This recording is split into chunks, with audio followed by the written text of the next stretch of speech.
l'ancien évangile. Donne-moi l'ancien évangile. Donne-moi l'ancien évangile. Il est si bon pour nous. Donne-moi l'ancien.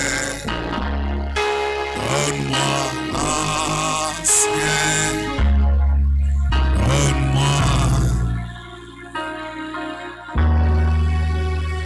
Il est si bon pour nous. Prions tous ensemble, Seigneur, pour la parole.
Dieu notre Père Céleste, nous te remercions infiniment car tu es bon.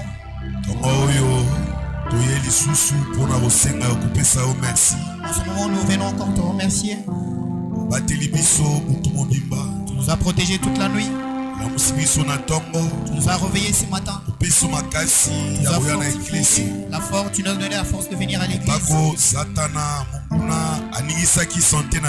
Quoi que Satan a essayé de bouger la santé, mais tu nous as donné la force de nous tenir devant tes enfants. Seigneur, si je me tiens devant ici, c'est pour te servir. Moi de ton onction. Pour que je prêche, je parle de ta part.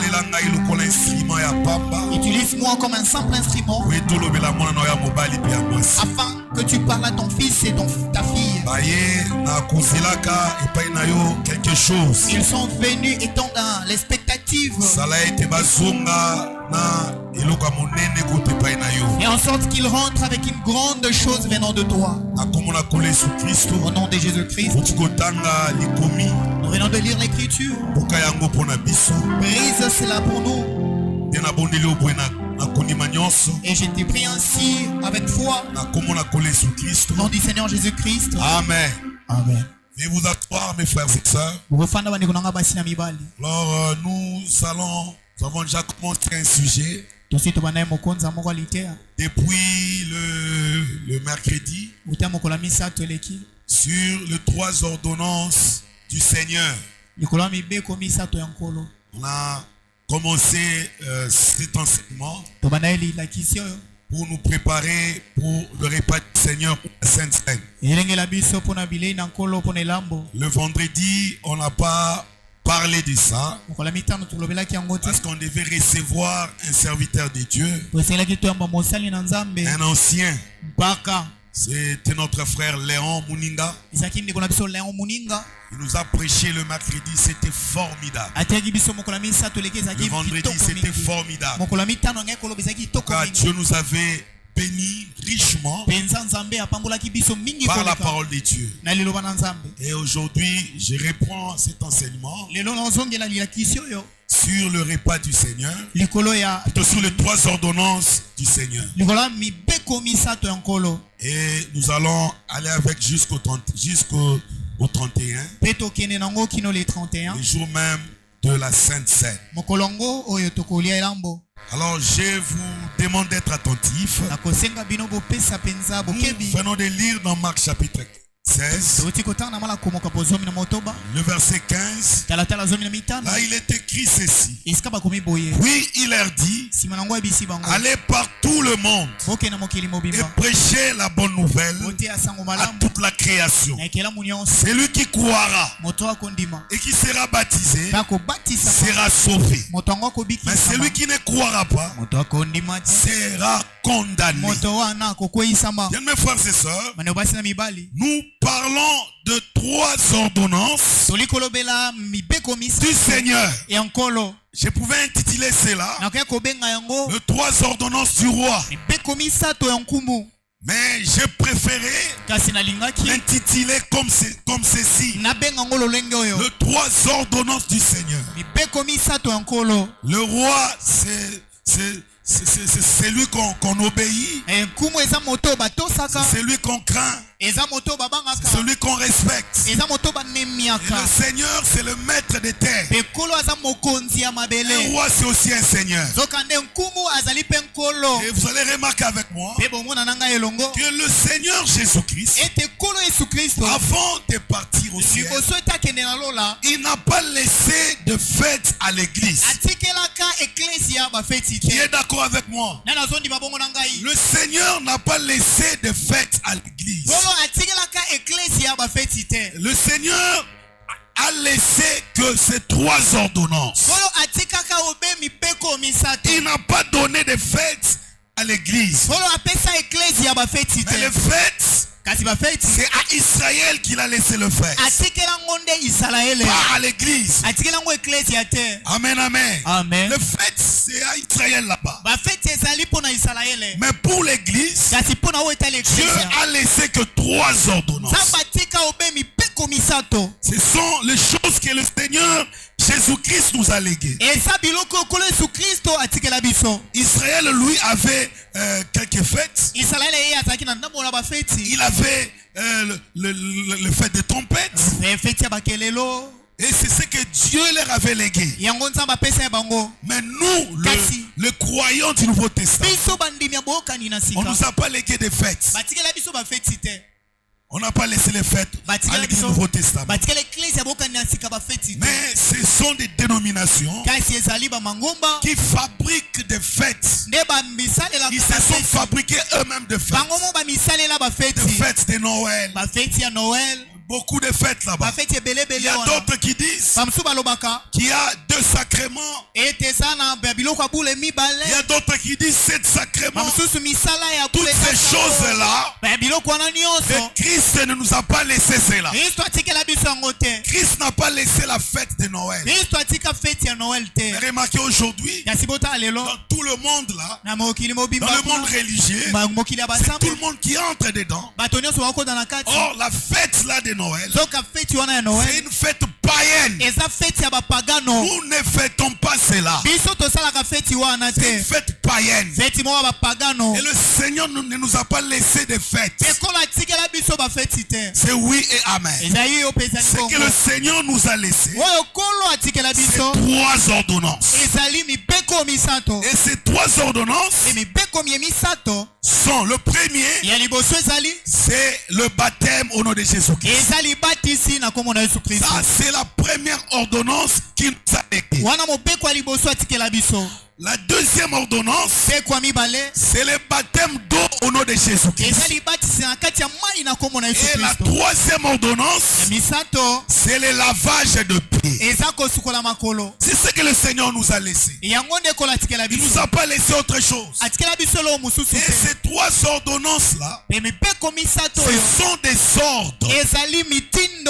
Comme le frère est en train d'interpréter là-bas, c'est obligatoire. Vous savez, mes frères et sœurs, nous acceptons que Jésus est notre sauveur. C'est bien.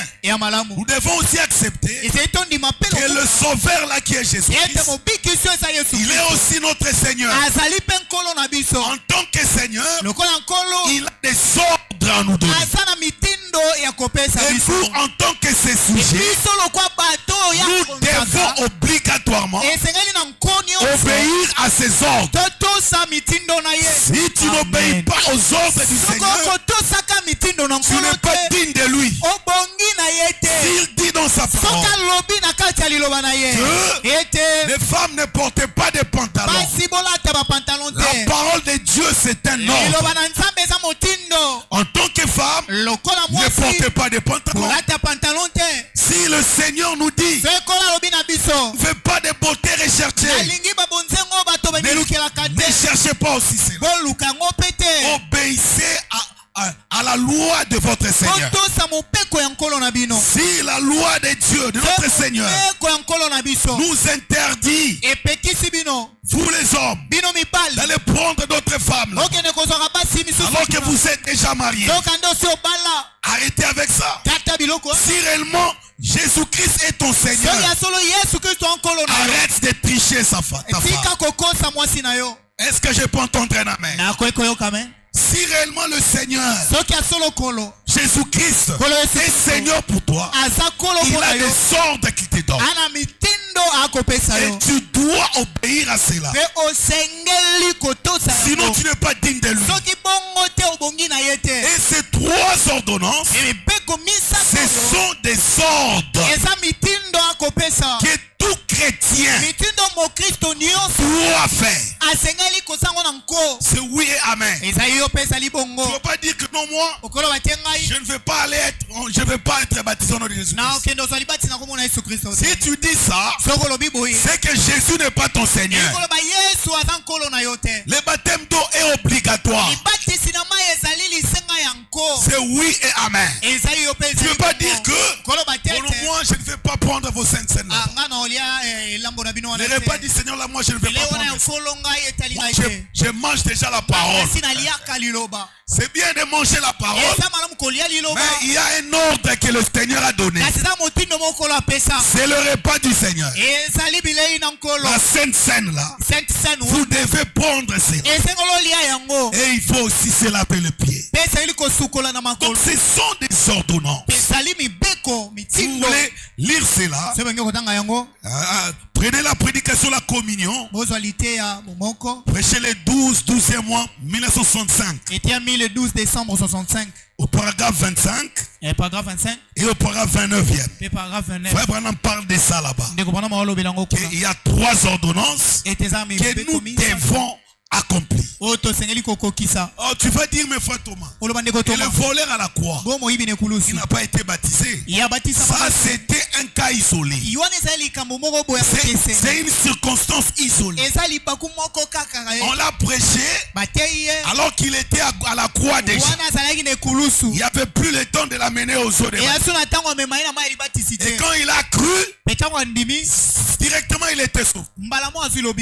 Écoutez, le baptême ne sauve pas, mais c'est l'ordre que Dieu nous a légué.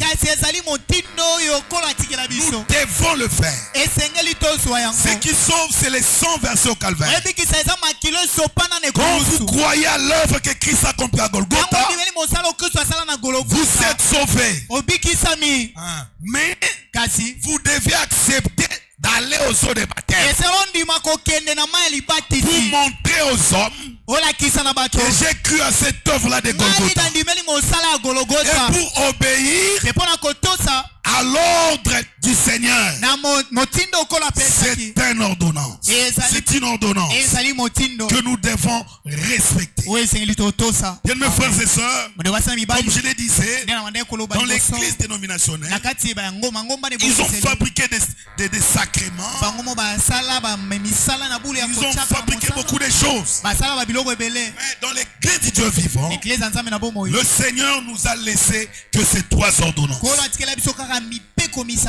Le baptême, le repas du Seigneur et puis le lavage de pieds. Ces ordonnances ne sont pas des supplications. Ce ne sont pas des demandes. S'il te plaît, frère, tu dois prendre le repas du Seigneur. S'il te plaît, frère, pourriez-vous prendre le repas du Seigneur? C'est un ordre que le Seigneur donne. Et nous devons observer cela. Et ces ordonnances sont importantes pour ceux qui les comprennent. C'est vrai, mes frères et sœurs. Vous devez comprendre ces ordonnances. Celui qui ne comprend pas cela, il va croire que c'est inutile. Recevoir les baptêmes, ça n'a pas d'importance. Parce qu'il ne comprend pas cela. Il va dire, mais le pas du Seigneur c'est quoi? Parce qu'il ne comprend pas cela.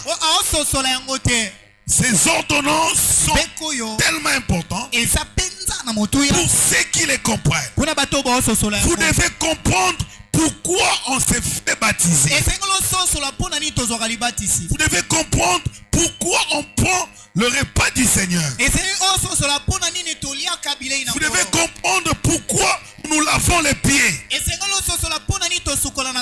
Ou pourquoi nous pratiquons le lavage de pieds. Vous devez comprendre ça, c'est très important. Aujourd'hui, je parlerai plus du baptême. Si Dieu permettra que nous puissions entrer au à la deuxième ordonnance, ce sera toujours bien. Donc vous devez comprendre l'importance du baptême. Vous devez comprendre l'importance du repas du Seigneur. Vous devez comprendre l'importance du lavage de pieds. Parce que quand nous le faisons, sans comprendre cela, en tout cas, ce n'est pas bon. Ce sera comme l'imitation. Ça ne sera pas agréable à Dieu. Tu vas te faire baptiser par imitation. Parce que je suis chez papa. Papa est chrétien. Maman est chrétienne. Et ils aiment bien me voir être baptisé. Et quand tu viens à l'église, qui veut être baptisé? Tu lèves tes mains. Donc tu le fais pour satisfaire à papa. Pour plaire papa. Ou ta maman. Non, là ce n'est pas. Tu n'as pas compris l'importance du baptême. Quand vous faites ça comme ça, c'est-à-dire vous allez vous faire baptiser sans comprendre l'importance du baptême. Cela n'est pas agréable à Dieu. La même chose quand vous venez prendre les repas du Seigneur sans comprendre cela, sans comprendre ce que vous faites, c'est désagréable devant Dieu. Donc ça sera comme l'habitude. On ne s'habitue pas de Dieu. Dieu n'est pas un grand-père pour qu'on s'habitue de lui. C'est un père. Ne faites pas des choses par habitude. Faites cela parce que vous comprenez ce que vous faites. Il ne faut pas imiter. Voilà, je vois frère Bertin. Et va prendre le repas du Seigneur. Moi aussi je vais prendre. Tu vas avoir des malédictions. Parce que ça ne sera pas agréable à Dieu. Voilà, frère un tel s'est fait baptiser. Moi aussi je vais me faire baptiser. Non, ne faites pas des choses comme ça. Comprenez d'abord le pourquoi. Pourquoi est-ce que tu acceptes le baptême? Amen. Donc, bien mes frères et sœurs, un chrétien n'est pas un imitateur. Et dans notre enseignement, nous parlerons sur ces trois ordonnances. Vous amenez à comprendre qu'est-ce que le baptême. Et c'est au nom de qui que l'on doit baptiser. Qu'est-ce qu'est le repas du Seigneur? Et qu'est-ce qu'est le lavage de pieds? Nous commençons d'abord avec le baptême.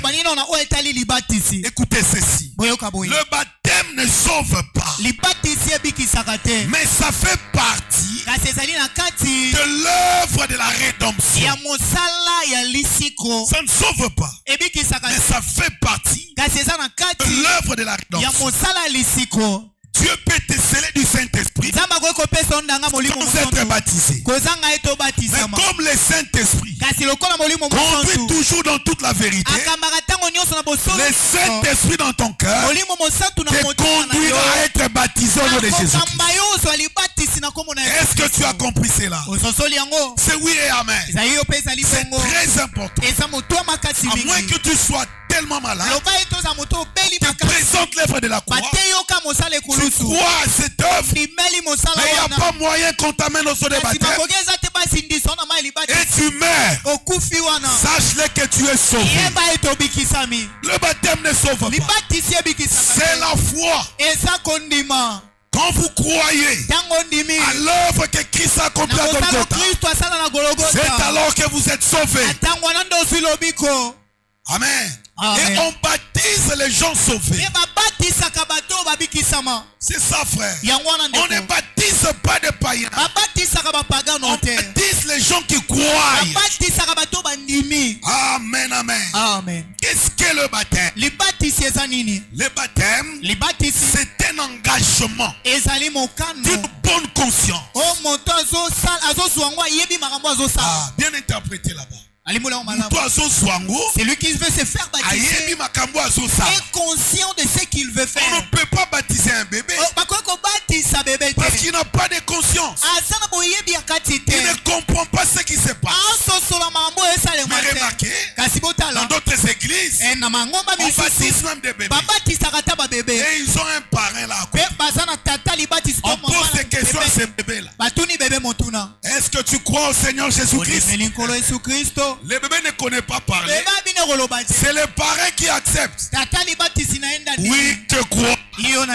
Ça, ce sont des scénarios.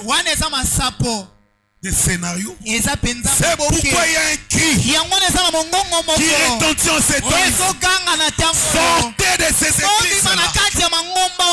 Sortez du milieu d'eux. Est-ce qu'il y a un peuple de Dieu ici? Si vous êtes le peuple de Dieu, sortez de l'église. Sortez de ces églises-là dénominationnelles. Venez au message du temps de la fin. Parce que c'est ici que vous écouterez la vraie parole. Comme au temps des apôtres. C'est vrai. Parce que l'enseignement aujourd'hui doit être égal à l'enseignement apostolique. C'est vrai. Les apôtres n'ont pas baptisé des bébés. Est-ce qu'il y a une écriture qui peut soutenir cela? Nous croyons à la Bible. Et c'est la Bible qui est notre absolu. On baptise des matures. Même pas des matures, mais quelqu'un qui connaît le bien et le mal. Un enfant de 10 ans peut être baptisé. S'il comprend déjà le bien et le mal. Un enfant de 12 ans peut être baptisé. Parce qu'il comprend le bien et le mal.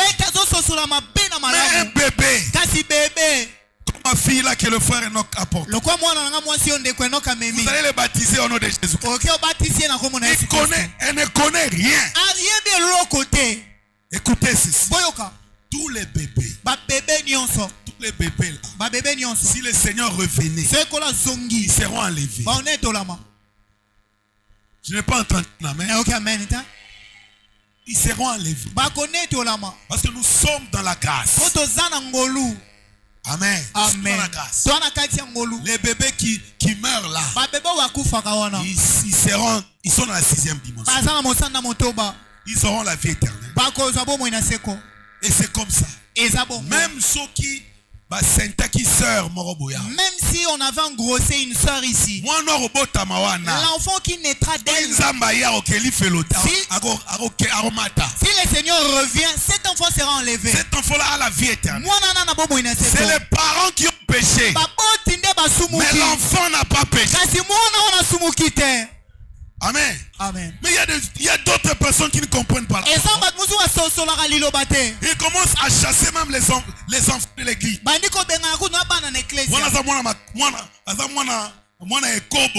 Cet enfant, c'est un produit de la prostitution.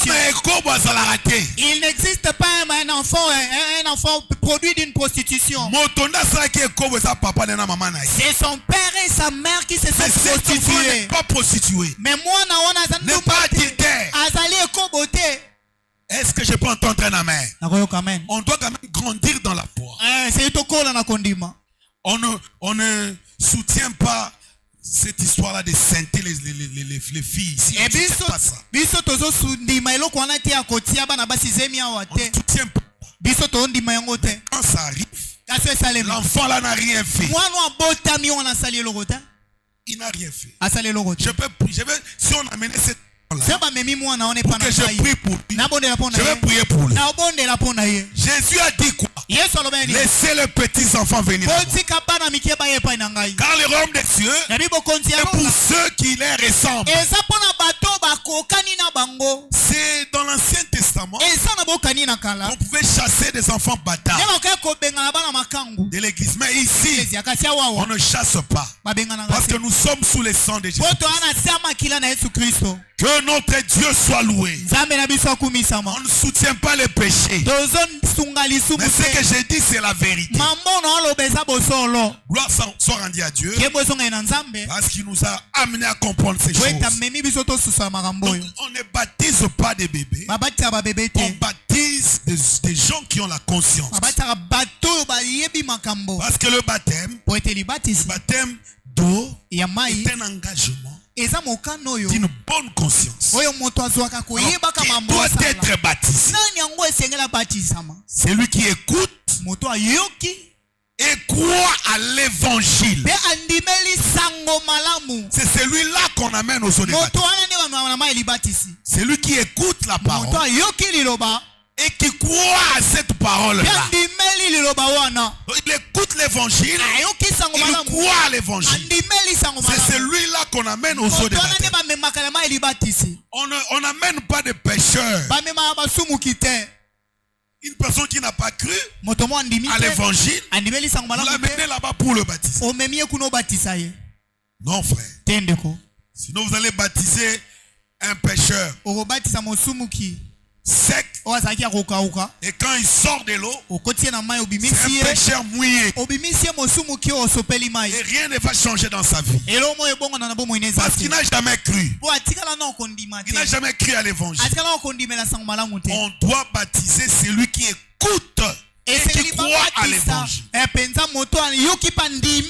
Exactement comme on a lu là-bas dans Marc 16. Là au verset 16 aussi, verset 15. Là, on dit cela. Écoutez ce qu'il est dit là-bas. Il faut d'abord commencer par quoi? Là dans Marc 16. Oui, il leur dit, allez par tout le monde et prêchez la bonne nouvelle. La bonne nouvelle, c'est ça l'évangile. Prêchez la bonne nouvelle. Hein? Allez par tout le monde. Prêchez la bonne nouvelle à toute la création. C'est lui qui croira. Qui croira à quoi? À la bonne nouvelle. À l'évangile. Et le Seigneur dit, c'est lui qui croira.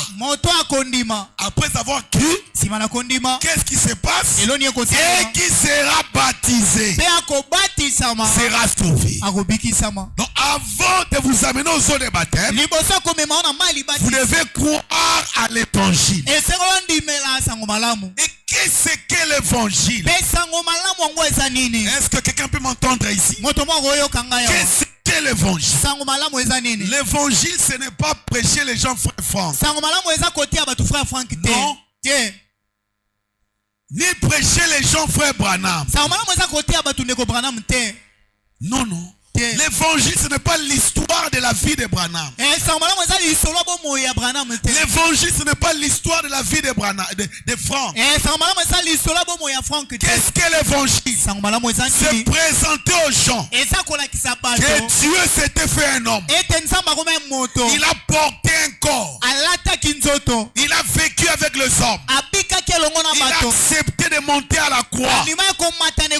On l'a crucifié. On l'a enterré.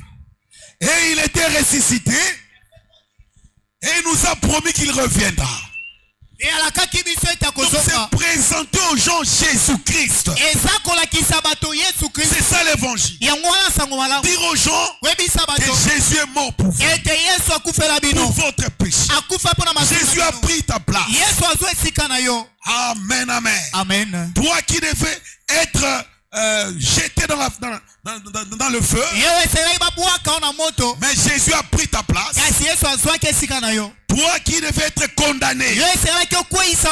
Parce que le salaire du péché, c'est la mort.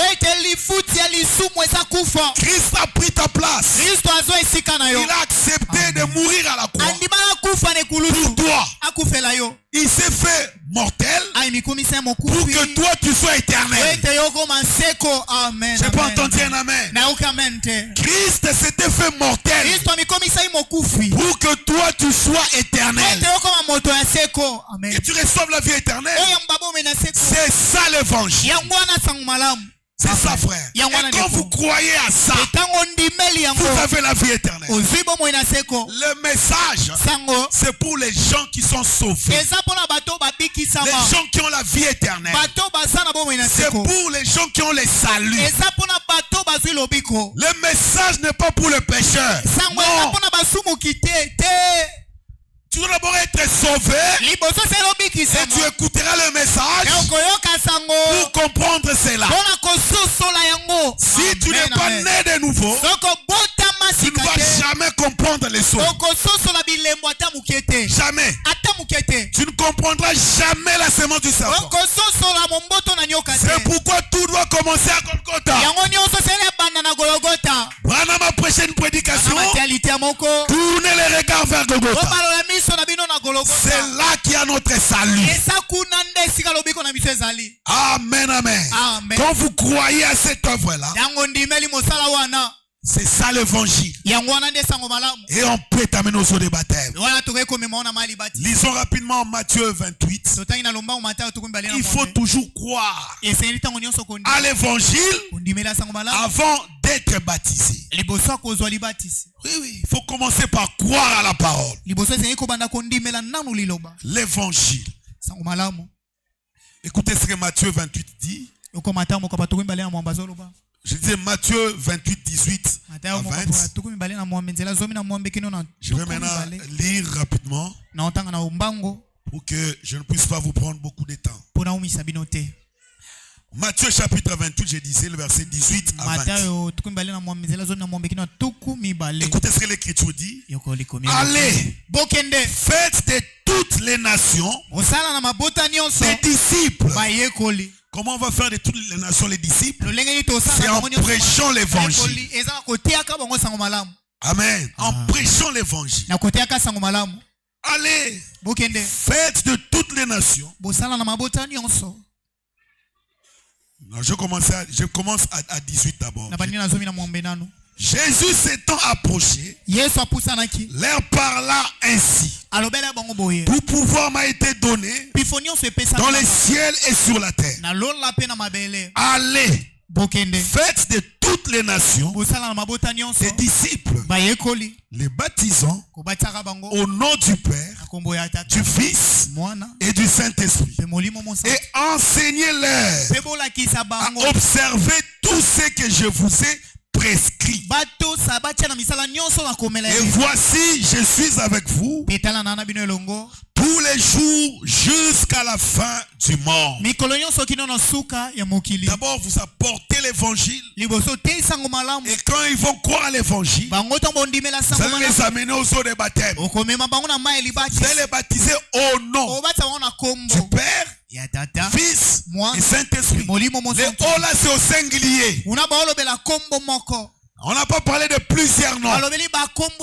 Père, Fils, Saint-Esprit, ce ne sont pas des noms. Qui est d'accord avec moi? Il y a beaucoup de pères ici. Si j'appelle Père, qui va accepter? Et tous vont accepter. Père. Mais les pères sont là, acceptez. Père. Frère, tu n'es pas père. Mais il faut accepter. Père. Vous voyez, il y a beaucoup de pères ici. Donc ce n'est pas un nom. Le fils aussi n'est pas un nom. D'ailleurs, nous tous ici, nous sommes des fils. Même si tu es père, tu as aussi ton père. Si je parlais ici, j'appelais ici fils. C'est tout le monde qui va répondre. Le nom du Père, Fils, Saint-Esprit c'est le Seigneur Jésus-Christ. Dans le vrai baptême, c'est donne au nom du Seigneur Jésus-Christ. Mais il faut d'abord croire à l'évangile. Si tu ne crois pas à l'évangile, c'est compliqué. Commencez d'abord par croire à l'évangile. Lisons un peu 1 Corinthiens. 1 Corinthiens chapitre 15. Verset 1 à 6. Je vous rappelle, frère. C'est un rappel. Ce sont des choses que vous connaissez déjà. Amen. Amen, amen. Je vous rappelle, frère, l'évangile que je vous ai annoncé, que vous avez reçu, dans lequel vous avez persévérer. Donc il faut recevoir l'évangile. Persévérer dans l'évangile. C'est un rappel. L'évangile que je vous ai annoncé, que vous avez reçu, dans lequel vous avez persévéré et par lequel vous êtes sauvés. Si vous les retenez tel que je vous l'ai annoncé, autrement vous auriez cru en vain. Beaucoup croient en vain. Ils vont au-delà de l'évangile. Laisse-moi te dire une chose. Le nom de Branham ne sauve pas. Et ne sauvera jamais. Le nom de Franck ne sauve pas. D'ailleurs, Branham est mort. Franck aussi est mort. Il y a un seul nom qui sauve. C'est le nom du Seigneur Jésus-Christ. Lui aussi était mort. Mais quand on est allé l'enterrer, la terre a tremblé. La terre a dit, je ne peux pas accepter qu'on enterre mon Créateur. Je ne peux pas accepter. Mais la terre devait accepter quand même. 3 jours après, il est sorti de la tombe. Et aujourd'hui, il vit au siècle de siècle. C'est l'unique tombeau qui est vide. C'est le tombeau du Seigneur Jésus-Christ. Et quand vous prêchez ces noms-là, c'est ça l'évangile. Vous montrez aux gens qu'il était mort pour nous. Il est ressuscité pour notre justification. Et il est allé au ciel. Un jour il reviendra nous prendre. Mourant, vivant, il m'a aimé. Mourant, il a emporté mes péchés au loin. Ressuscitant, il nous a justifiés. Alléluia. Et il est monté au ciel. Un jour, il reviendra nous prendre. Aujourd'hui, nous prêchons un Jésus qu'on n'a jamais vu. Alléluia. Nous chantons un Jésus qu'on n'a jamais vu. Nous servons un Jésus qu'on n'a jamais vu. Mais l'un de ces 4 matins, il reviendra nous prendre. Et nous les verrons. Et quand nous allons les voir, la joie en nous, on va commencer à pleurer. Et il va essuyer nos larmes. Amen. Oh, nous allons commencer à dire, quand nous étions sur la terre, regardez comment on souffre. Tout ça c'était pour toi. Alléluia. On va commencer à pleurer. Et il va essuyer les larmes de nos yeux. Frère, c'est ça l'évangile. C'est ça le christianisme. Branham n'a pas amené une nouvelle religion. Le message n'est pas une nouvelle religion. Amen. Il nous a ramené sur les fondements des apôtres et des prophètes. Jésus-Christ lui-même étant la pierre angulaire. Ne passez pas à côté de l'évangile. Sinon vous aurez cru en vain. Parce que pour votre salut, il faut croire à l'évangile. Amen. Il faut croire à l'évangile. Si on vous présente autre chose que Jésus-Christ, vous n'avez pas cru. Vous n'avez pas cru. C'est pourquoi faites attention. Faites attention à ce que vous écoutez. Parce que je vous ai dit là, qui doit être baptisé, c'est celui qui écoute et croit à l'évangile. Alors quand toi tu écoutes des bêtises, comment tu seras sauvé? Comment ça te relater des choses? Vous voyez Kimbangu, vous voyez Branham, il a fait ceci. C'est lui qu'on doit suivre. Si tu ne suis pas Branham, si tu ne suis pas Franck, tu n'es pas... Non, pas ces histoires-là. Prêchons aux gens Jésus-Christ. C'est lui qui donne la vie. Amen. Amen. Pour le salut, c'est la croix. C'est ce qu'il faut prêcher aux gens. Il ne faut pas passer à côté de l'évangile. C'est ce que Pierre nous a dit ici. C'est Paul qui le dit. Et par lequel vous êtes sauvés. Si vous les retenez, tel que je vous l'ai annoncé. Autrement, vous auriez écrit en vain. Je vous ai enseigné avant tout, comme je l'avais aussi reçu. Amen. Amen. Écoutez maintenant l'évangile qu'il avait reçu. Je réponds, je vous l'ai annoncé, je vous l'ai enseigné. Je vous ai enseigné avant tout, comme je l'avais aussi reçu, que Christ est mort pour nos péchés. C'est ça l'évangile. Amen, amen, amen. Amen. Ce n'est pas compliqué. C'est ça l'évangile. Christ est mort pour nos péchés. Selon les Écritures, qu'il a été enseveli et qu'il est ressuscité le troisième jour, selon les Écritures, et qu'il est apparu à Céphas, puis aux 12. Ensuite, il est apparu à plus de 500 frères à la fois, dont la plupart sont encore vivants et dont quelques-uns sont morts. Voyez l'évangile. Christ est mort selon les Écritures. Il est ressuscité selon les Écritures. Et il reviendra aussi selon les Écritures. Amen. C'est pourquoi le poète là a bien dit. En vivant, il nous a aimés. En mourant, il a emporté nos péchés au loin. C'est ça, non? Non, en mourant, il nous a sauvés. Enseveli, il a emporté nos péchés au loin. Ressuscitant, il nous a justifiés. La résurrection de Jésus-Christ prouve que nous sommes justifiés. Je ne vous ai pas entendu. La justification, c'est plus que le pardon. Dans le pardon, on peut se souvenir encore du péché. Ah voilà, j'avais volé l'argent du frère Richard. $2000.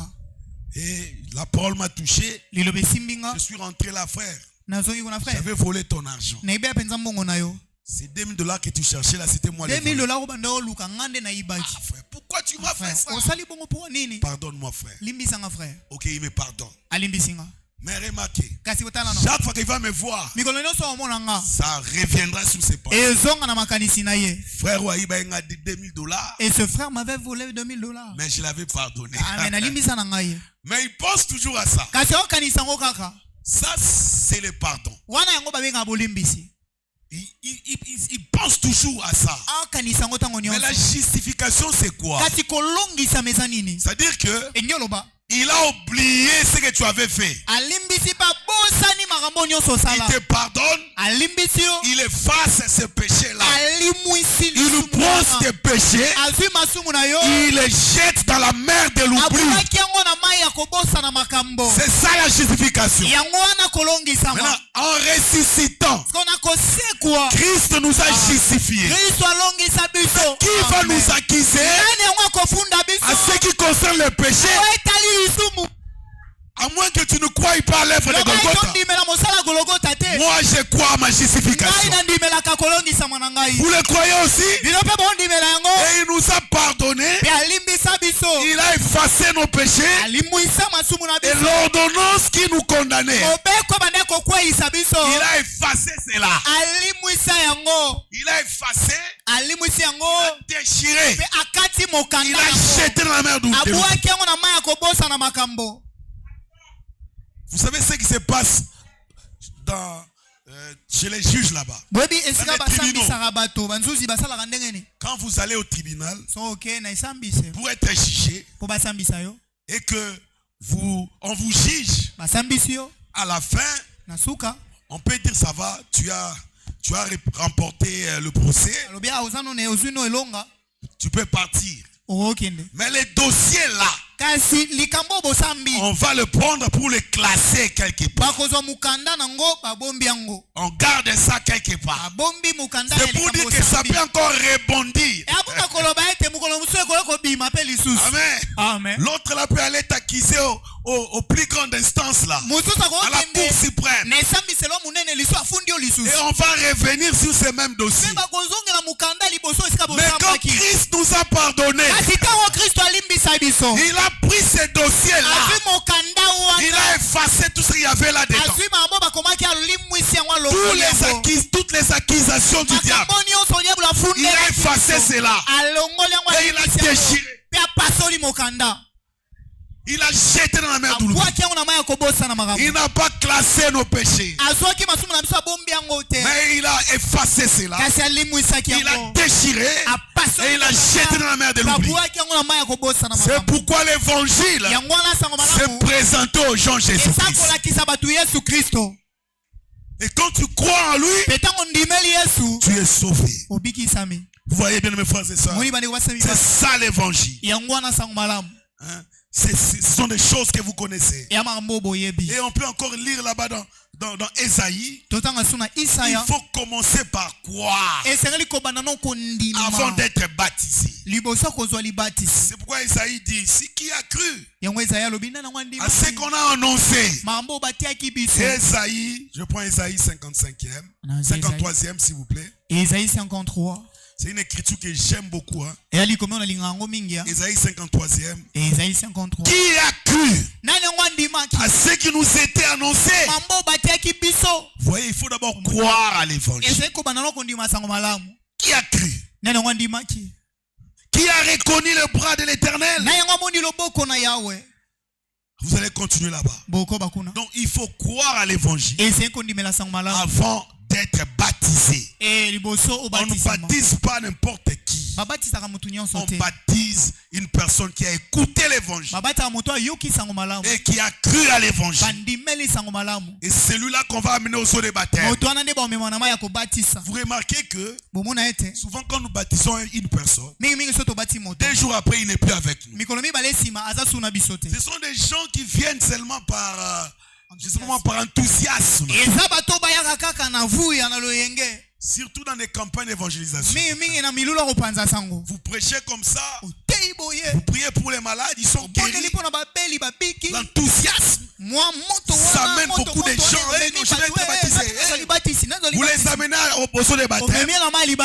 Vous amenez peut-être 1000 personnes. Et vous ne restez qu'avec 3. Parce qu'ils sont allés là-bas par imitation. Mais une personne qui a compris ce qu'il fait, après son baptême, il va rester là pour qu'il soit maintenant enseigné. Qu'on lui dise maintenant que Malachie chapitre 4 c'est frère Branham. Si tu n'acceptes pas Malachie 4, tu ne seras pas enlevé. Est-ce que vous comprenez? Est-ce que vous comprenez cela? La personne va s'asseoir. Celle qui est déjà s'asseoir à Golgotha, et il sera enseigné. Et c'est l'enseignement qui va lui faire grandir. On va lui parler de la sémence du serpent. On va lui parler de la rédemption. On va lui parler du plan du salut. On va lui parler de quoi encore? De 7 sceaux, de 7 âges de l'église, de l'adoption. Ça viendra après. C'est d'abord l'évangile. Amen, amen. Amen. Amen. Le message que Frère Branham a apporté. Il y a la partie évangélique. Il y a la partie doctrinale. Et il y a aussi la partie prophétique. D'abord, pour le pécheur qui vient, on lui présente la partie évangélique. Nous devons lui peindre bien Jésus-Christ. Et quand il croit à ça, après on va commencer à lui montrer maintenant sa doctrine. Et puis la prophétie, la partie prophétique. Toi tu vas prêcher dans un deuil. Tu commences à lire les citations. Frère Branham dit, dans la sémence du serpent, tu prêches dans un deuil. Tu vas prêcher au marché. Tu vas prêcher au marché ici. Tu commences à prêcher avec les brochures. Non, frère. Tu es au marché là-bas. Les gens n'ont pas besoin de lettres circulaires. Ils n'ont pas besoin de brochures là-bas. Ils ont besoin de la parole de la Bible. Prêche seulement avec la Bible. Quand ils vont croire et que tu les amèneras ici, maintenant tu vas leur lire les brochures. Tu vas leur lire les circulaires. Est-ce que ça entre, mes frères? Que le Seigneur vous bénisse richement. Vous voyez bien, mes frères et sœurs, la résurrection de Jésus-Christ montre que notre sacrifice est accepté. Donc comme Christ était ressuscité là, cela montre que notre sacrifice est accepté. Donc quand toi tu demandes quelque chose, il faut avoir la foi. C'est oui et amen. Amen. Mais il faut toujours chercher à croire à la parole, à l'évangile, avant d'être baptisé. Si je peux encore prendre 1 Corinthiens, je prends le verset 15, le verset 14. Écoutez ce que l'Écriture dit. 1 Corinthiens 15, le verset 14. L'Écriture dit ceci. Et si Christ n'est pas ressuscité, notre prédication est donc vaine. Et votre foi aussi est vaine. Voyez, c'est ça l'évangile. Il montre aux gens que Christ est ressuscité. Il est mort, il est ressuscité. C'était pour nous. Amen. Amen. Donc comme Christ est ressuscité, notre sacrifice n'est pas vain. C'est l'écriture. C'est le verset 14. Et si Christ n'est pas ressuscité, notre prédication est donc vaine. Et votre foi aussi est vaine. Gloire soit rendue à Dieu. Parce que le fondateur de notre religion est ressuscité. Amen. C'est ce qui fait de notre religion une puissance. Il n'y a pas une religion comme le christianisme. Vous savez, Mahomet disait qu'il allait dominer le monde. Et il avait donné une prophétie. Et même s'il mourait, il va ressusciter. Il va monter sur une cheval blanche. Et il va chevaucher le monde entier pour conquérir le monde. Et ses adeptes, ils mettent toujours un cheval blanc là. Ils mettent toujours un cheval blanc sur tout près de son tombeau. Voilà qui va ressusciter. Mais jusqu'aujourd'hui, il est toujours dans la tombe. Il est toujours dans la tombe. Mais Jésus-Christ, après 3 jours, d'abord lui Jésus, alors qu'il vivait encore, pouvait dire, j'ai le pouvoir de donner ma vie et de la reprendre. Quel homme! Non, il était 100% homme, 100% Dieu. Il avait ce pouvoir-là. Il a donné sa vie et il a repris. Après 3 jours, il a repris. Il était ressuscité. Le fondateur de notre religion est ressuscité. Son tombeau est vide. C'est ce qui fait de la religion chrétienne une forte religion. Et notre sacrifice est déjà accepté. Je prends Romains chapitre 4. Le verset 24-25. Il faut croire d'abord à l'évangile. Et l'évangile, c'est la vie de Jésus-Christ, la mort de Jésus-Christ, sa résurrection et son retour. Écoutez, je prends Romains chapitre 4. Romains chapitre 4. Le verset 24 à 25. Nous lisons la parole de Dieu. C'est encore à cause de nous à qui cela sera imputé. À nous qui croyons en celui qui a ressuscité des morts, Jésus notre Seigneur. Le verset 25. Lequel a été livré pour nos offenses et est ressuscité pour notre justification. C'est ça l'évangile. La vie de Jésus, sa mort, sa résurrection. Et il est ressuscité pour notre justification. Donc quand on comprend ça et qu'on demande le baptême, on vous amène au saut de baptême. Là, ça ne sera pas par imitation. C'est parce que vous avez cru à l'œuvre accomplie à Golgotha. Vous avez cru à la vie de Jésus-Christ. Vous avez cru à sa mort. Vous avez cru à sa résurrection. Et vous croyez aussi à son retour. Là, on va vous baptiser. Pas par imitation. Parce que tu comprends que Jésus-Christ était ressuscité pour ma justification.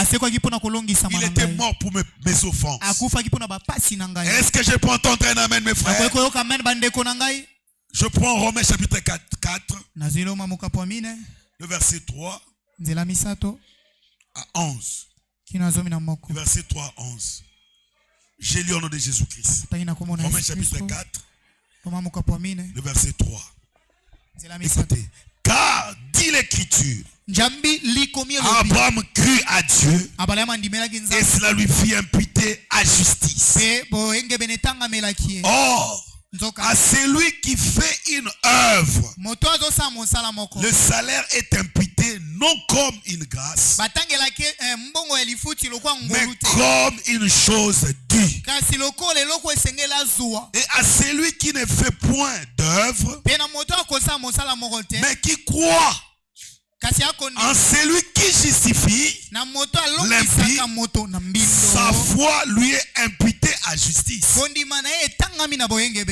Amen. Donc notre justice, c'est parce que nous avons cru à Jésus-Christ. Amen, amen. Amen. Que notre Dieu soit loué.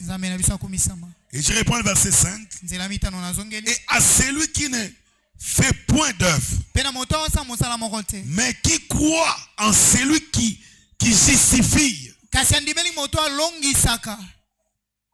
À celui qui justifie l'impie, sa foi lui est imputée à justice.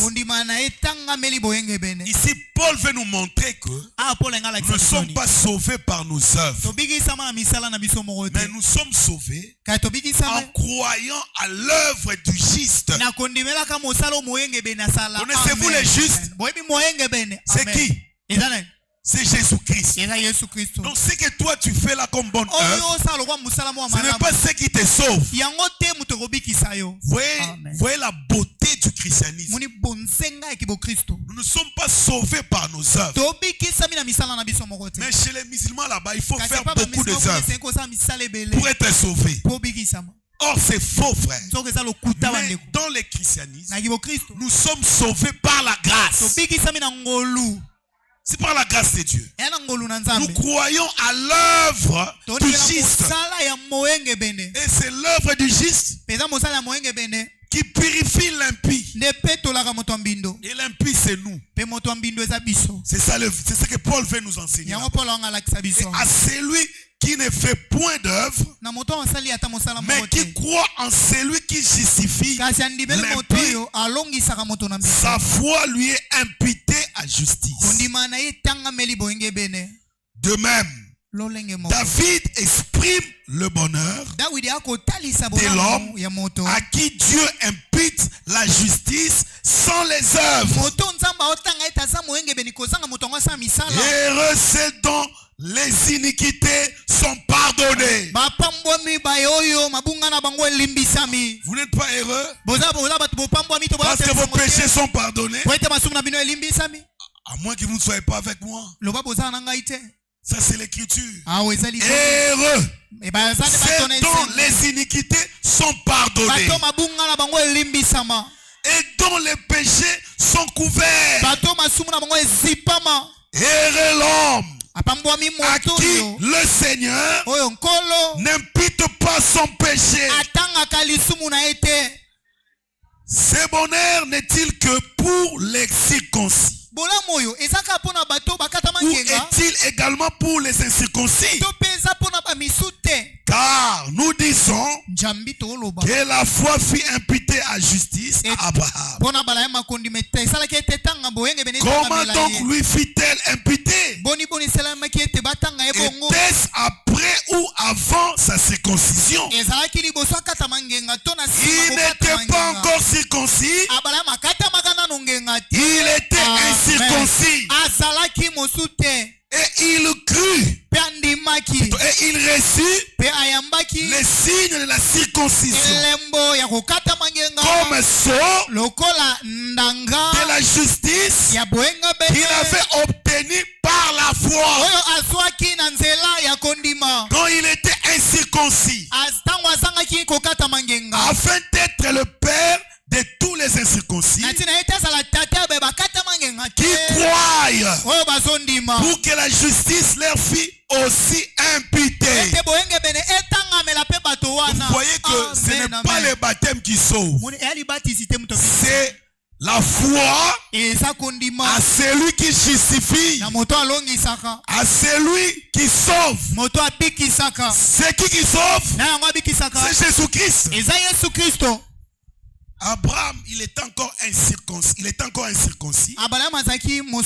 Dieu lui a dit, Abraham, va, quitte ton pays, quitte ton père, va-t'en dans le pays que je te montrerai. Il a cru comme ça. Et Dieu avait agréé sa foi avant même sa circoncision. N'est-ce pas ce qu'on vient de lire ici? Dieu agrée notre foi. Quand nous croyons à cette œuvre-là accomplie à Golgotha, il agrée notre foi. Et là, nous pouvons aller aux eaux de baptême. Nous allons baptiser les gens sauvés. Parce qu'il faut croire et écouter l'évangile.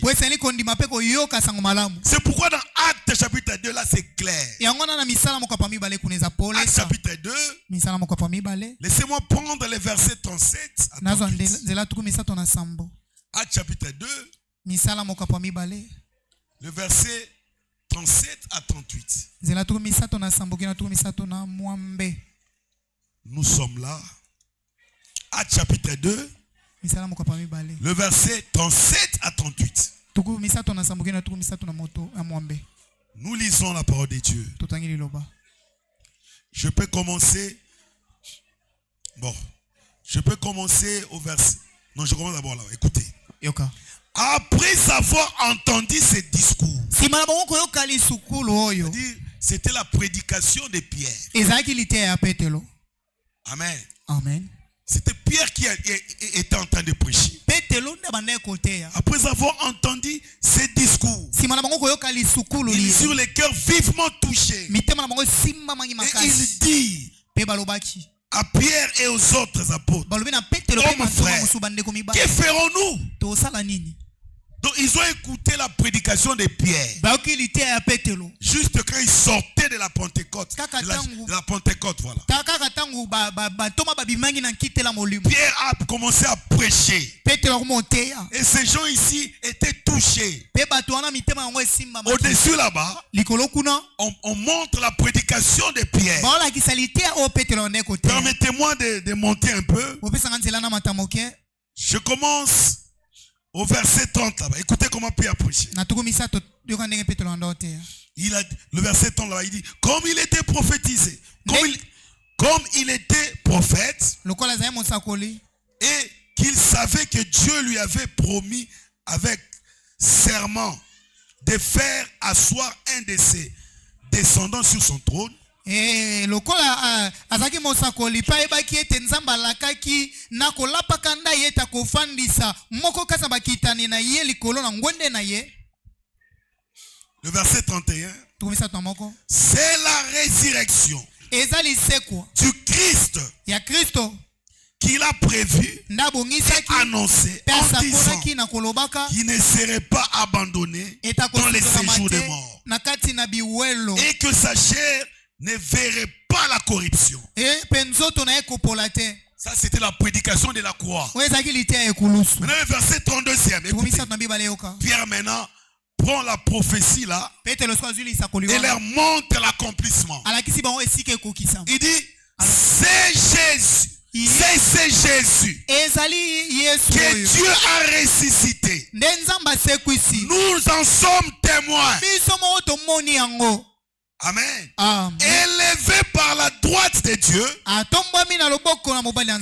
a reçu du Père le Saint-Esprit qui avait été promis. Et il a répondu comme vous le voyez. Et l'entendez. Car David ne peut monter au ciel. Mais il dit lui-même, le Seigneur a dit à mon Seigneur, assieds-toi à ma droite, jusqu'à ce que je fasse de tes ennemis ton marche-pied. Écoutez le verset 36 maintenant. Que toute la maison d'Israël sache donc avec certitude que Dieu a fait Seigneur. Et Christ, c'est Jésus que vous avez crucifié. C'était ça la prédication de la croix.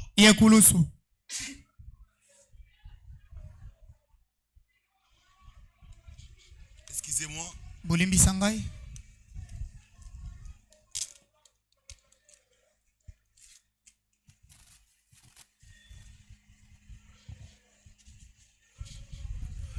C'était ça la prédication de la croix. Le verset 36e là-bas. Que toute la maison d'Israël sache donc avec certitude que Dieu a fait Seigneur et Christ. C'est Jésus que vous avez crucifié.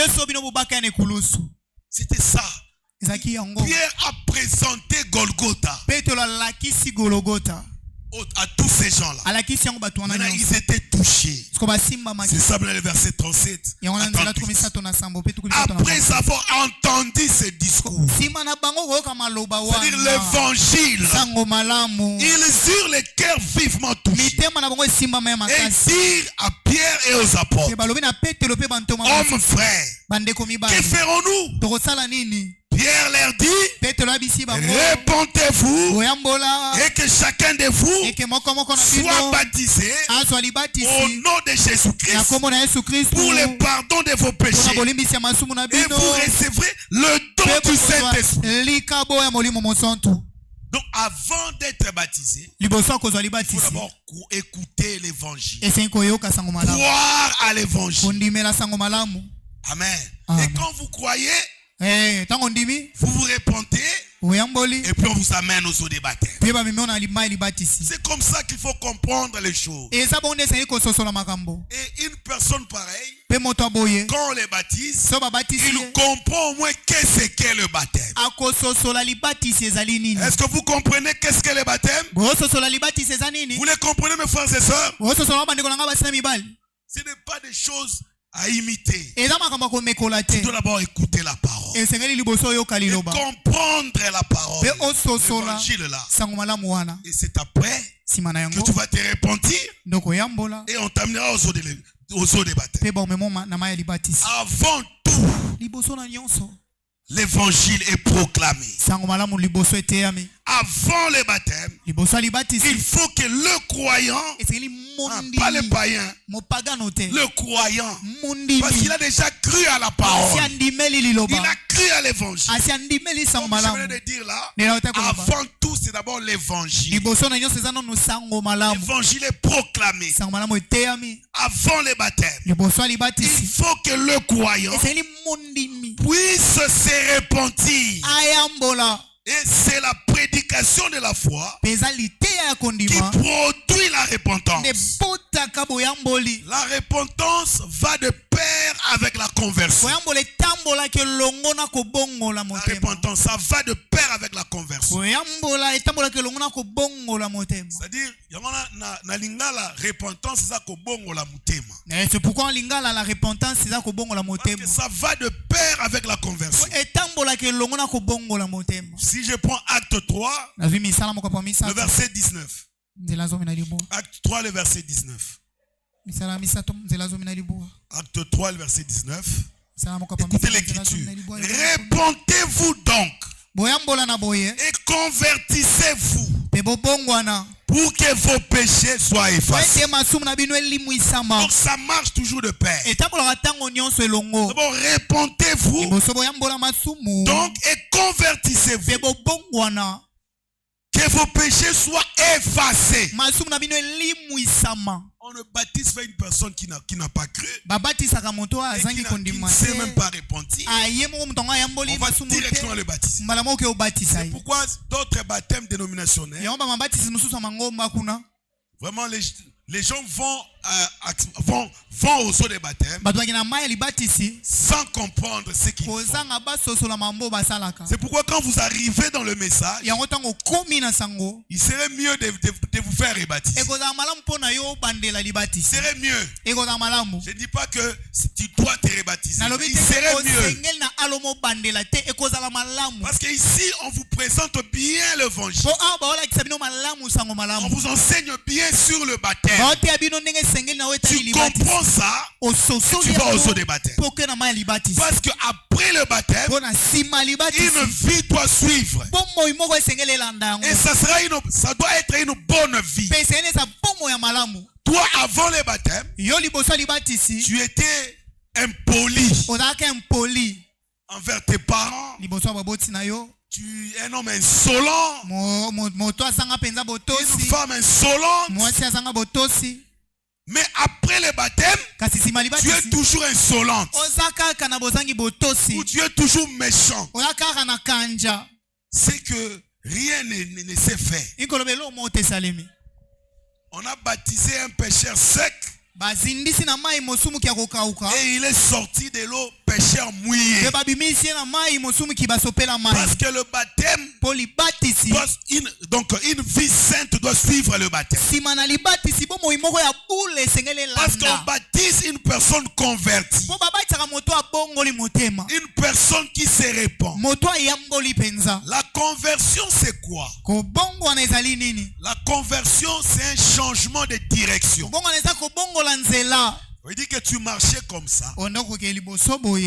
Quand tu es converti, tu changes de direction. C'est-à-dire tu marches à l'encontre du monde. Toi, jadis, tu étais prostituée. On te baptise, tu es sur la prostitution. Tu n'es pas converti. Une personne convertie, il change de direction. Il abandonne la direction du monde. Il suit la direction de la parole. Il suit la direction de Dieu. C'est ça la conversion. Il abandonne le péché. Il abandonne le monde. Et il suit le Seigneur Jésus-Christ. Mais quand toi tu es toujours dans ta vieille vie là, c'est que tu n'es pas converti. Donc il faut répondre à ton baptême. On peut répondre 1000 fois le baptême. C'est en ordre. Quand ta vie ne concorde pas, donc ta vie après le baptême ne concorde pas avec la vie chrétienne, ton engagement était faux. Et tu dois répondre à ton baptême. Est-ce que je peux entendre un amen? C'est ça, frère.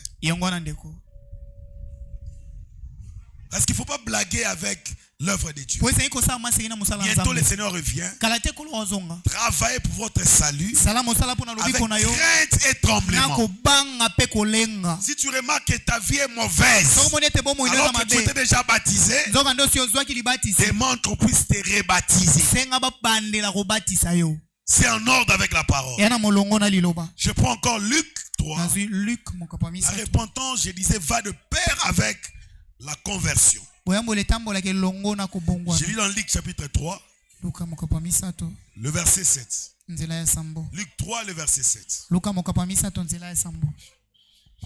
Luc 3, le verset 7. Tout ce que l'écriture dit. Il disait donc à ceux qui venaient en foule être baptisé par lui. Race de vipères, qui vous a appris à fuir la colère à venir. Produisez donc des fruits dignes de la repentance. Et ne vous mettez pas à dire en vous-même, nous avons Abraham pour père. Car je vous déclare que de ces pierres, Dieu peut susciter des enfants à Abraham. Bien mes frères et sœurs, la repentance va de pair avec la conversion. Et dans la repentance, il y a 3 grandes choses dans la repentance. Il y a d'abord le regret. Amen. Amen. Il y a le regret. Et puis il y a la confession. Et puis il y a la réparation dans la repentance. Je donne un exemple. Tu voles mon carnet ici. Tu amènes ça chez vous là-bas. Tu vas à l'église, on cogne. Les prédicateurs là tapent sur le péché. Les voleurs n'hériteront pas le royaume des cieux. Dis, mais moi j'avais volé les carnets de frère. Je suis un voleur. Ça, tu commences déjà à regretter. Pourquoi j'ai fait ça? Moi, un enfant de Dieu.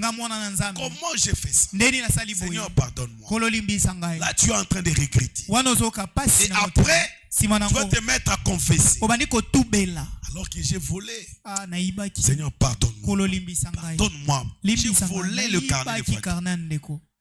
Ça, c'est la deuxième chose. Et la troisième, c'est la réparation. C'est-à-dire, tu vas prendre le carnet de frère Thomas que tu avais volé. Tu ramènes ça. Thomas, ce carnet, si vous appartient, c'est moi qui ai volé. Ah là, c'est ça la repentance. Tu répares tout ce que tu as fait. Tu commences par regretter. Tu confesses. Et puis tu répares. Et là, on t'amène aux eaux des baptêmes. Dans les baptêmes, c'est pour ceux qui croient, se répandent et se convertissent. C'est pour ces gens-là. C'est pas pour tout le monde.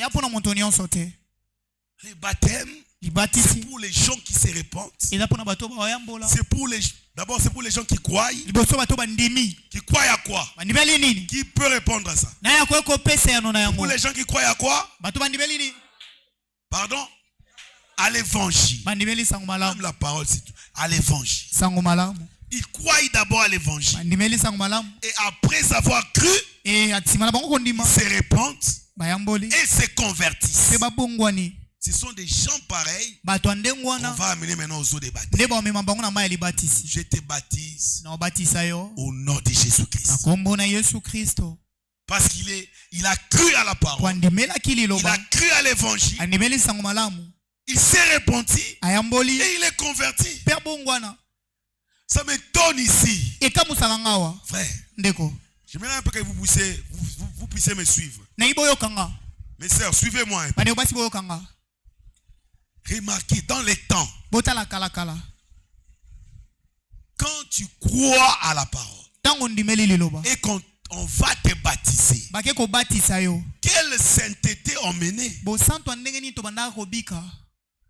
Est-ce que vous êtes avec moi, mes frères? Retournons à cette époque-là. À cette époque-là, on te baptise. Quand tu sors de l'eau de baptême, tu te sens léger. Directement, tu commences toujours à... Tu cherches à être toujours là où il y a les enfants de Dieu pour écouter la parole. Tu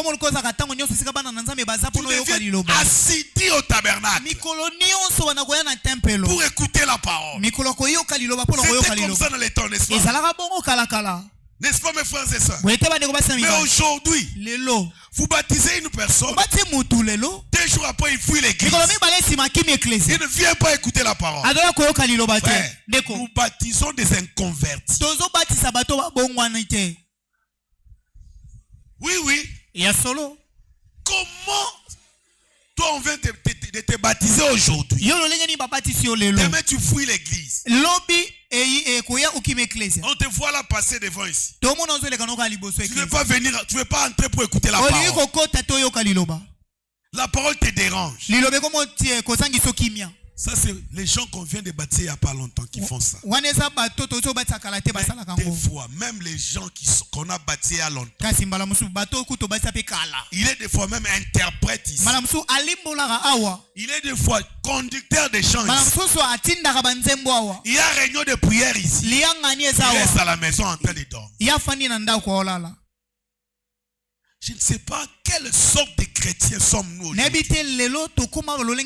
Faites attention, mes frères et sœurs. Si votre expérience est fausse, vous allez courir en vain. Regardez bien votre vie. La vie chrétienne, c'est une expérience. Tu as fait longtemps. Tu es conducteur de chants. Maintenant, tu es interprète. C'est toi qui joues au synthé. Il y a réunion de prière. Toi, tu es à la maison, en train de dormir. Ou soit en train de suivre la télé. Maintenant, qui va entrer les cantiques à ta place? Qui va jouer au synthé à ta place? Qui va écouter la parole à ta place? Une personne sauvée s'intéresse aux affaires de Dieu. Il ne vient pas jouer au synthé pour que les gens voient qu'il joue au synthé. Non. Il est sauvé et en retour, il veut servir le Seigneur. Parce que le Seigneur l'a délivré. C'est la joie du salut qui le pousse à faire ça. Interpréter, ce n'est pas un lieu là où faire, je sais pas moi, se prendre pour une star. Non. C'est comme si tu es une star là. Tu es conducteur des chants. Tu es star. Tu Tu te prends pour une star. Non, frère. Nous venons ici servir Dieu. Nous venons servir Dieu. Et tu vas voir, même un prédicateur, c'est l'heure de l'église, mais il ne vient pas. Quel genre de chrétiens sommes-nous? Quel genre de chrétiens sommes-nous? Vérifions notre expérience. Vérifions notre expérience. Est-ce que nous sommes vraiment convertis? Est-ce que réellement nous avons cru à l'évangile? Est-ce que nous sommes convertis? Est-ce qu'on s'est vraiment repenti? Parce que moi, pour que je puisse manquer l'église, à moins qu'on me bloque quelque part là. Moi, je suis dans ces rayons ici et ne pas venir à l'église. Jamais. Comment ça? Et beaucoup de gens font ça. Et on se dit être chrétien. Et on viendra prendre les repas du Seigneur dans cet état-là. Ne blaguons pas avec Dieu. Le frère Léon avait dit quelque chose de très important. Soyons sérieux. Soyons sérieux. Soyons sérieux avec les affaires de Dieu. En tout cas, c'est comme ça que le Seigneur me conduit aujourd'hui. Et je crois que ça entre, mes frères et sœurs. Est-ce que ça entre? Nous devons être des chrétiens comme le frère apostolique, comme les chrétiens primitifs. Ces chrétiens-là, ils étaient assidus au tabernacle pour suivre les enseignements, afin qu'ils grandissent spirituellement. Mais nous ici, est-ce que c'est le cas? Nous restons à la maison. Quelqu'un qui vient d'être baptisé aujourd'hui, demain il fuit l'église. Quelqu'un qui vient prendre qui a été baptisé aujourd'hui, là, il ne vient pas écouter la parole. Tu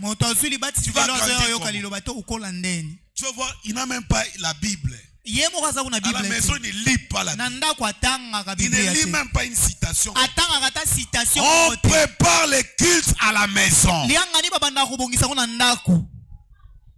Raison pour laquelle tu n'auras pas l'esprit de la révélation. Et quand vous lisez la Bible, vous lisez les brochures, vous lisez les circulaires à la maison, là, vous entrez dans l'atmosphère de la parole. Et quand la parole sera prêchée ici, vous allez facilement comprendre. Et surtout quand le prédicateur répète une citation que toi tu avais déjà lue. Tu dis gloire à Dieu. Alléluia. Alléluia. Ça te fait la joie. Mais toi tu ne lis pas la parole. Même si on monte dans des révélations comme ça, tu es là. Comme si tu es malade. Pourquoi? Ton expérience est fausse. C'est une expérience. Ton expérience est fausse. Tu as mal. Si le débit est mal, tu ne vas pas grandir spirituellement. Écoutez, un né de nouveau, il est toujours poli. Il n'y a pas de chrétiens impolis. Une personne née de nouveau, il respecte la parole, il respecte les gens, il respecte les autorités. C'est comme ça qu'il est. Ça n'existe pas de chrétiens impolis. Pour nos jeunes filles là, la maison de têtu. Et quand il faut prendre la Sainte Seine, vous venez là-bas. Après la Sainte Seine, la têtitesse revient. Faites attention. On ne se moque pas de Dieu.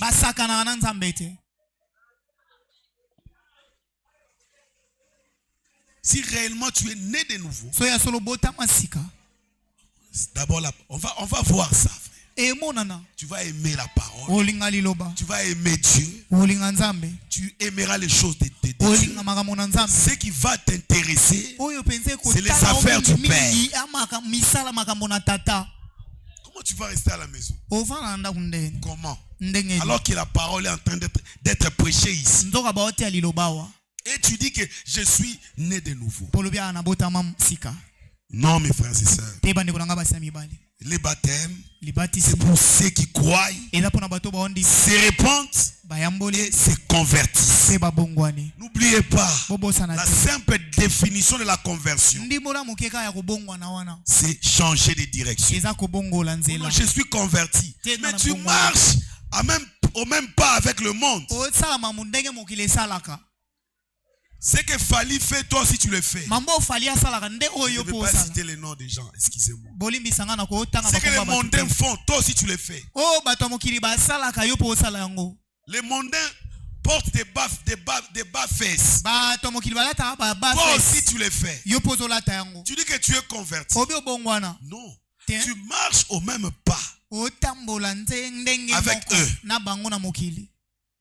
Une personne convertie, c'est un individu bizarre pour le monde. Quand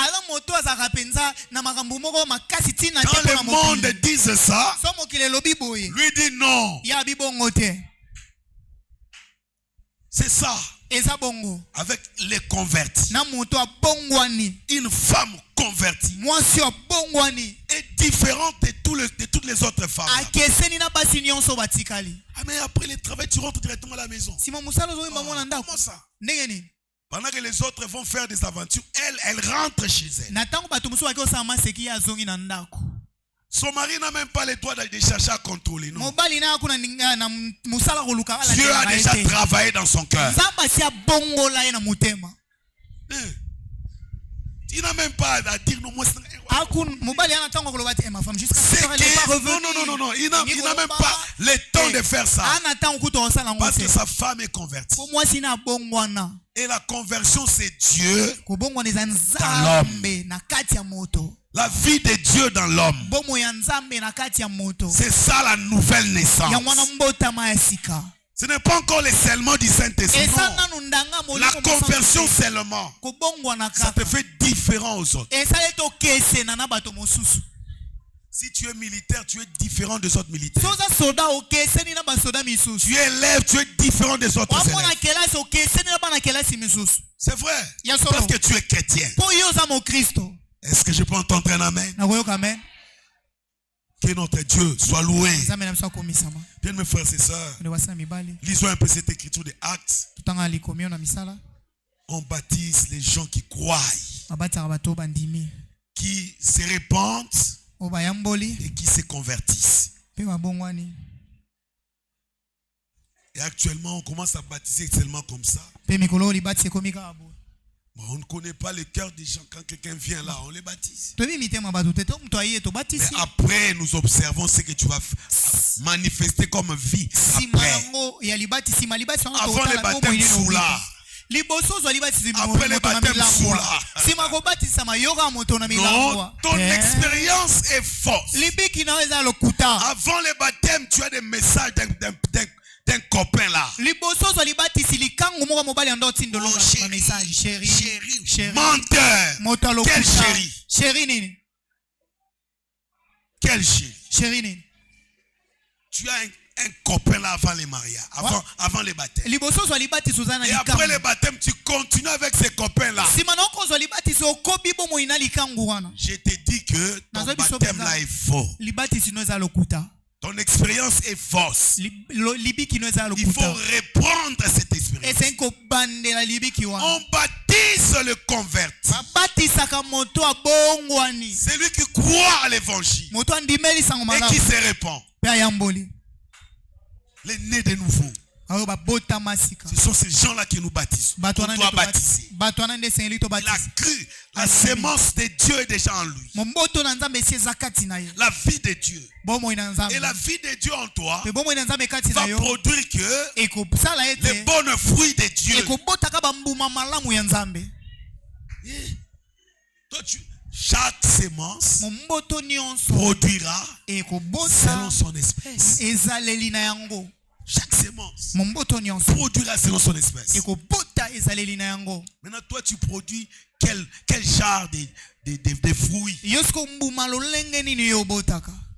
Tu boudes tes parents. Frère, un enfant, même si il a quel âge, n'a pas le droit de bouder ses parents. Même si tu as quel âge, tu n'as pas le droit de bouder tes parents. Surtout si tu habites dans cette maison-là. Si le papa dit qu'à 18h on ferme la porte, c'est à 18h qu'il ferme la porte.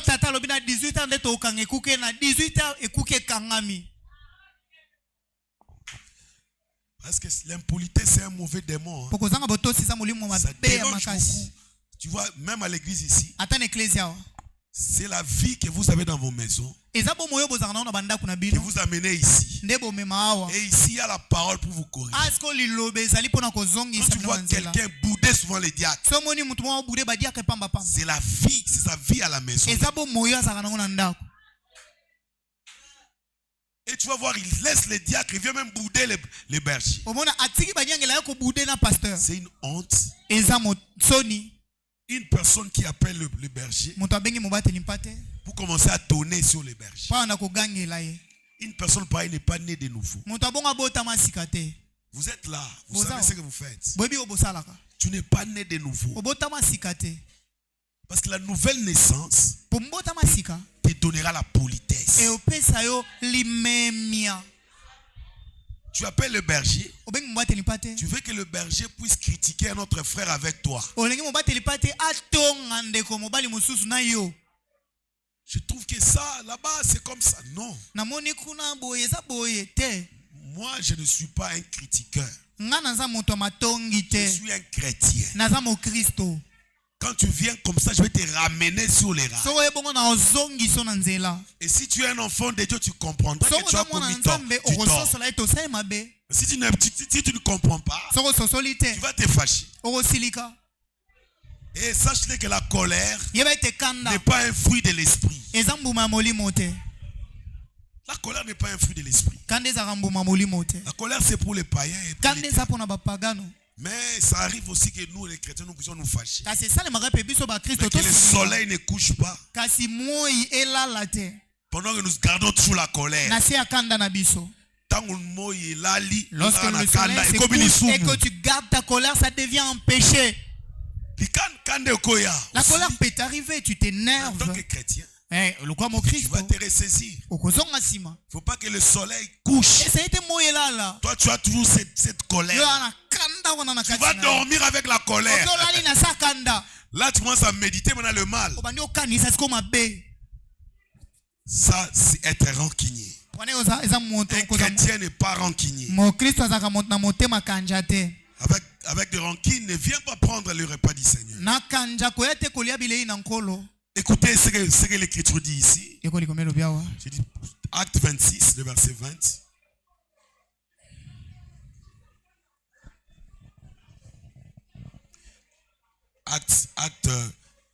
Acte 26, le verset 20. Nous lisons là-bas. Acte 26, le verset 20.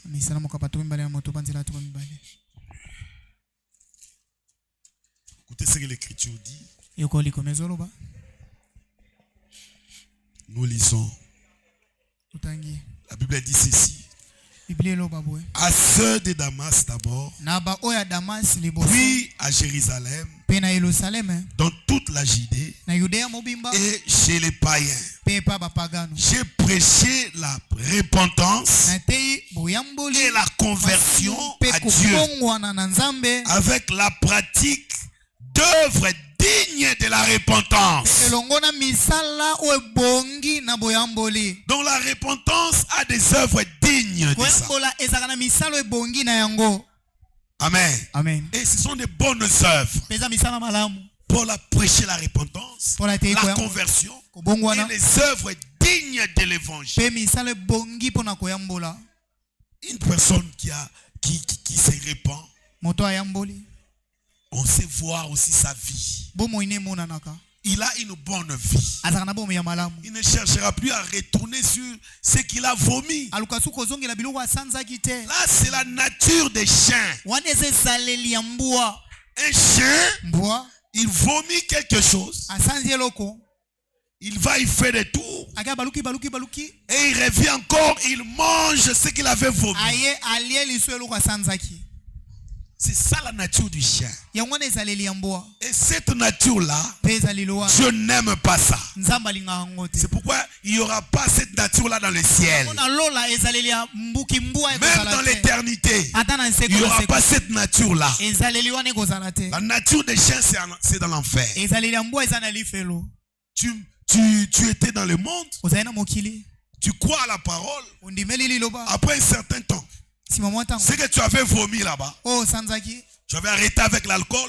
Tu avais arrêté avec la cigarette. Tu avais arrêté la vie des femmes. Tu avais arrêté la vie des hommes par-ci par-là. Tu as laissé cette vie. Après quelques temps, tu reviens encore à ça. Tu avais abandonné Jean-Christophe là-bas. Et après quelques temps, tu reviens encore avec Jean-Christophe. Ça, c'est ce qu'on appelle revenir à ce que tu avais vomi.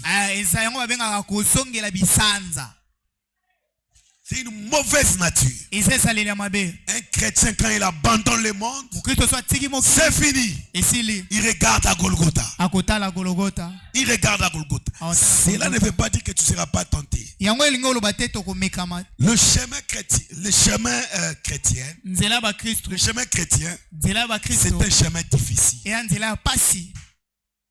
chemin difficile, je vous dis.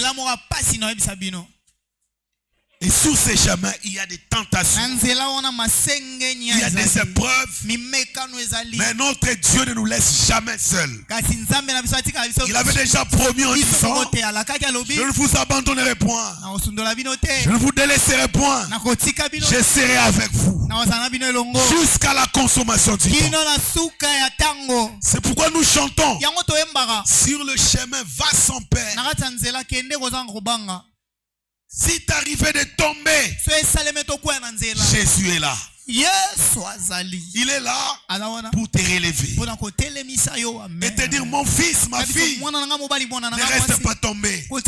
Lève-toi et marche. Abandonne ce que tu as fait là-bas. Réponds-toi et va de l'avant. Un chrétien ne reste pas toujours tombé. Tu es tombé dans les péchés, tu restes là. Non, ce n'est pas comme ça qu'un chrétien doit vivre. Quand tu arrives de tomber, tiens l'immuable main de Dieu. Il va te relever. Voyez Pierre, quand Jésus lui a dit: avance. Jésus marchait sur les eaux. Pierre dit: si réellement c'est toi, permets que je marche aussi. Pierre a commencé à marcher. Et quand il a perdu la foi, il commençait à s'enfoncer. Il a crié: oh Seigneur, secours-moi. Et le Seigneur l'a secouru.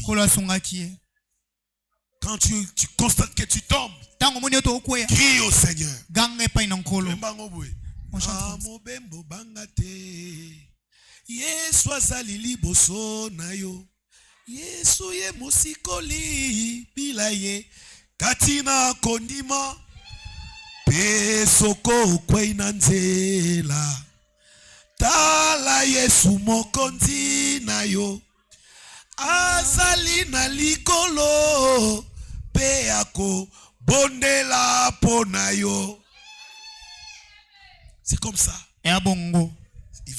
Ça va nous arriver de brancher. On ne restera pas tombé. On va se relever. Amen. Ne blaguons pas avec la vie chrétienne. Soyons des chrétiens. Vivons la vie chrétienne. Et là, nous allons prendre le repas du Seigneur sans problème. Amen. D'abord le baptême. C'est pour les gens qui croient, qui se répandent et qui sont convertis. En nous faisant baptiser, qu'est-ce que nous montrons? En nous faisant baptiser, nous montrons notre foi en Dieu et aux hommes. Nous montrons aux hommes que nous croyons maintenant. Nous sommes des chrétiens. En nous faisant baptiser. Parce que le monde doit voir aussi que celui-là, il a accepté d'être baptisé. On n'est pas de Nicodème ici. Vous connaissez Nicodème? Qui connaît Nicodème? Nicodème, c'est celui qui est venu notamment auprès de Jésus. Il dit que bon maître, nous savons que tu es un véritable enseignant. Mais la journée comme ça, il rejetait Jésus. Mais la nuit, voilà, nous savons que tu es un bon enseignant. C'est comme un frère quand il veut sortir de la maison pour venir à l'église. Il n'aime pas voir de grandes Bibles comme moi.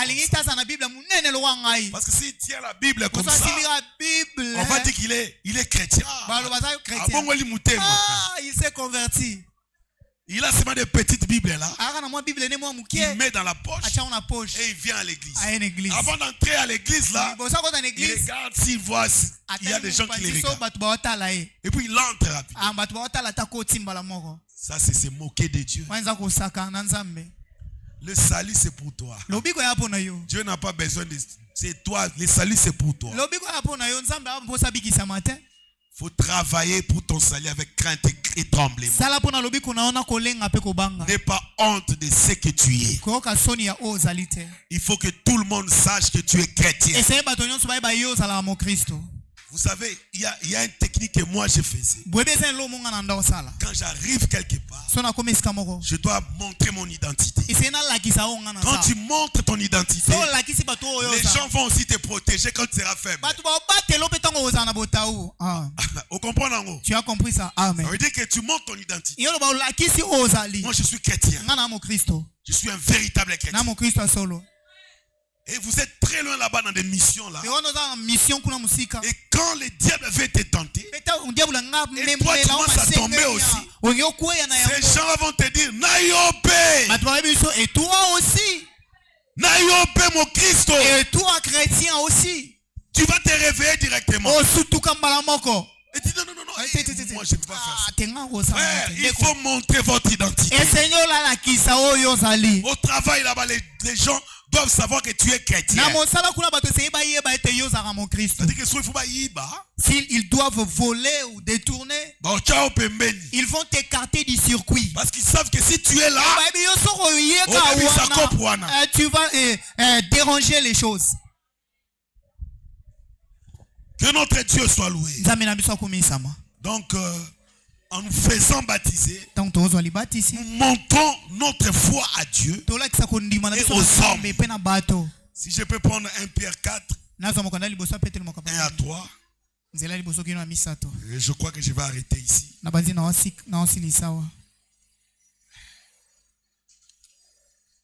1 Pierre 3, 1 Pierre 4.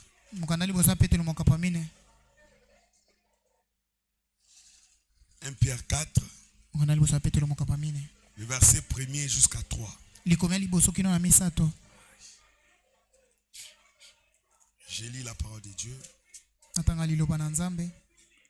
Ainsi donc, Christ ayant souffert dans la chair, vous aussi, armez-vous de la même pensée. Car celui qui a souffert dans la chair en a fini avec le péché, afin de vivre non plus selon les convoitises des hommes, mais selon la volonté de Dieu, pendant le temps qui lui reste à vivre dans la chair. Donc, les convertis vivent selon la volonté de Dieu. C'est une vie pieuse. Amen. Écoutez la suite. Le verset 3. C'est assez en effet d'avoir dans les temps passés accompli la volonté des païens en marchant dans la dissolution, les convoitises, l'ivrognerie, les excès du manger et du boire, et les idolâtries criminelles. Tu dis c'est assez avec ça. Une personne qui est convertie, qui a cru à l'évangile et qui se répand, il se dit, c'est assez maintenant. J'ai beaucoup servi le diable. J'ai beaucoup servi le monde. Dans la convoitise, dans les vols, dans la tétitesse, dans des critiques, dans les commérages. Il dit c'est assez. C'est assez. Plus question de ça. J'ai beaucoup servi le diable. J'ai beaucoup trompé ma femme. C'est assez. C'est assez. Plus question de ça. C'est assez. Et il abandonne ces histoires-là. Et c'est là. C'est par la grâce de Dieu. Toi, commence d'abord par croire et par prendre une décision en disant c'est assez. Tu combien de lire là-bas. Fini avec les choses du monde. Fini avec le système de fuir l'église. Je reste à la maison pour laver les habits. Alors qu'il y a réunion de prière ici. C'est assez avec ces histoires. Frère, ne blaguons pas avec Dieu. Soyons sérieux. Soyons sérieux. Et le Seigneur nous bénira. Écoutez, même dans le monde, les gens qui évoluent, c'est-à-dire les riches là dans ce monde, qui ont beaucoup de moyens, regardez un peu leur vie. Ils sont sérieux. Tu vas voir, nous les gens qui n'ont pas assez d'argent, nous dépensons beaucoup. Tu vas voir $100 comme ça, tu gaspilles ça. Mais un riche ne gaspille pas l'argent comme ça. Et $100 doit faire quelque chose d'important. Il achète des sacs de ciment. Peut-être des histoires là très importantes. Ils sont sérieux dans leur dépenses. Et ils évoluent aussi bien. Les naturels typifient les spirituels. Il faut être sérieux avec les affaires du monde. Et vous verrez comment est-ce que Dieu va vous aider. Il y a beaucoup de gens qui ne sont pas sérieux. Tu fais 4 mois, 5 mois sans venir à l'église. Une année, tu ne viens pas à l'église.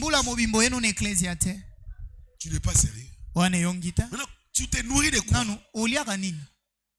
Parce que c'est de l'abondance du cœur que la bouche parle.